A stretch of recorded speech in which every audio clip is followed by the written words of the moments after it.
pavarur dhe nëse hyn me logun e Partisë Demokratike, aleatët nuk do të suportonin.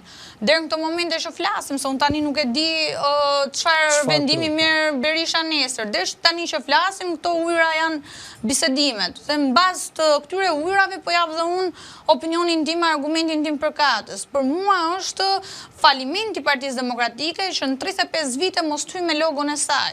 Dhe kjo është sepse kjo parti që dikur ka pas gjithë të resurse, sot ka ngelur pa resurse, sot ka ngelur pa kandidat, pasi të gjithë kandidatët janë bërë qesharakë, sepse Sali Berisha i ka bërë të tillë, me deklarata, me gara, me humbje, duke i kish përdorur së ndryshe. Tani, kandidatura që vjen përballë Edi Ramës, Edi Rama ka vënë varcen e tij. Ndërkohë, Berisha ka vënë klonin e Ramës. Berisha ka vendosur klonin e Ramës? Po patjetër, klonin e Ramës, dhe tani jemi drejt si mund ta them një realizëm magjik. I bie që Rama në zgjedhjet e radhës vendosi agron llakën përballë Berishës.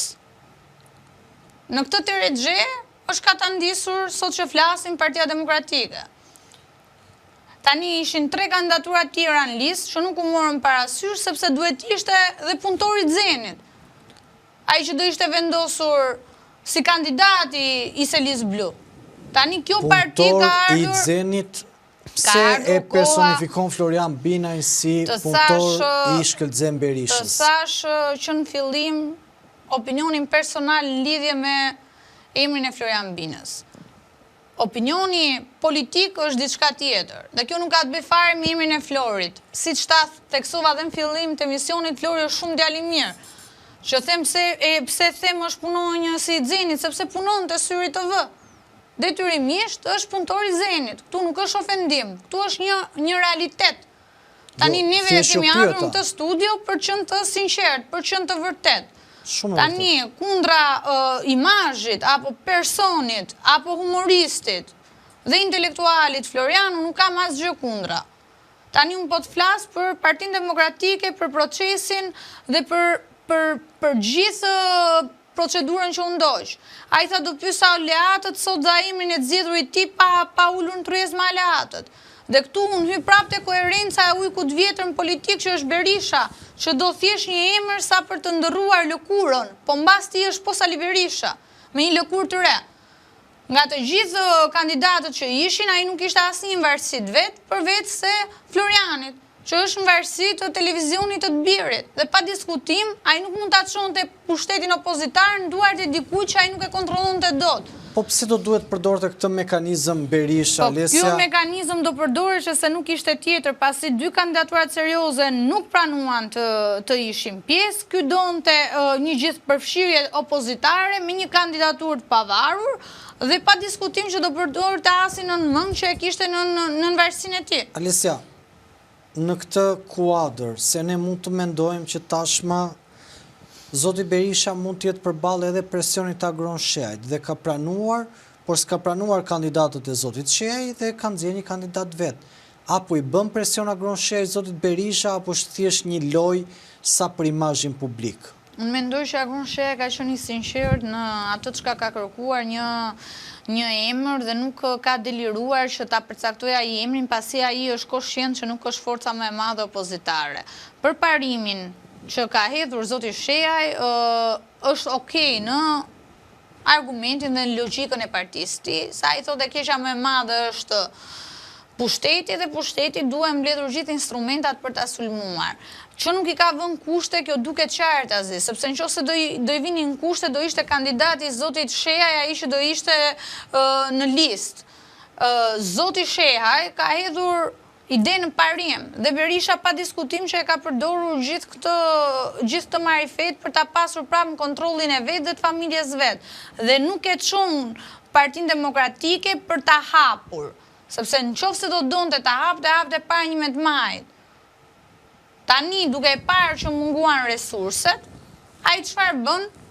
Nuk është sa i e hap, ai gjen dikë që ta vëj në krye të listës për t'i hequr përgjegjësinë e humbjes. Sepse nuk mund të thuash që Floriani do ketë përgjegjësi politike.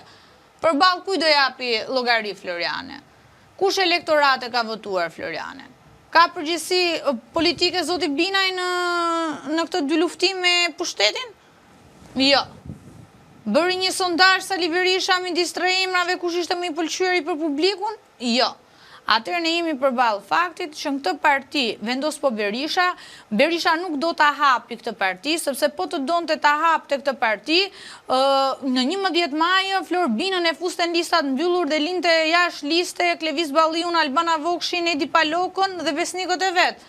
Ky është një marifet i vjetër, janë të gjithë kurthet e vjetra të Sali Berishës, të cilat i përdor er pas ere duke ndruar stinën në mënyrën si konvenon ati dhe interesit ti personal. Si konvengon dhe si pas interesit personal. Po pa tjetër se po ta donte Flor Binën dhe tu hapte PD-ja e fuste 11 maj në listat mbyllura Tiranës. Nuk e linte Flor Binën as në listë mbyllur as në listë hapur. Dhe linte besnikët e vet në listën e hapur për të hapur partinë. Tani të janë marifetet vjetra që nuk i hanë mas populli. Alesia, në anën tjetër... Pastaj ku e kemi neve sigurin që elektorati djathtë do suportojë zotin Binaj? Jo, do të pyesja para se të kaloj se do të bëj dhe këtë pyetje, por para se të kaloj do doja në fakt të bëj një pyetje tjetër të radhës, cila lidhet drejt për drejt me faktin që edhe Adriatik Lapaj është shprehur pro Florian Binajt. Ditën e sotme zoti Berisha e ka zyrtarizuar.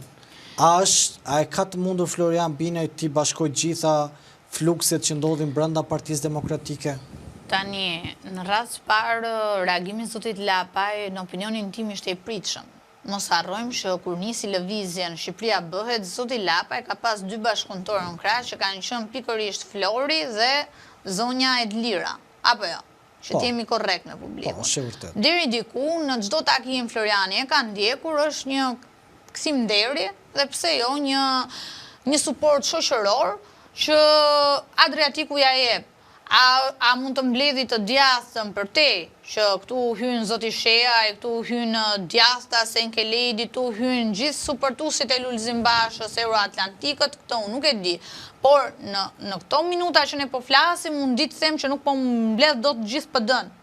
Pa kaluar fare të aleatët, pasi shoh në Facebook-un tim, mori fotosh të zotit Binaj me zotin Veliajn, duke pasur një bashkëpunim të shkëlqyer me njëri tjetrin. Foto të Veliajt me zotin Binaj? Po, edhe shoh në rrjet që janë shpërndar nga demokratë, nga shumë antarë të Partisë Demokratike që kanë bërë luftim kundra zotit Veliaj dhe kemi ndetur tek ato protestat që u bënin para bashkisë derisa ndodhi momenti i arrestimit të tij.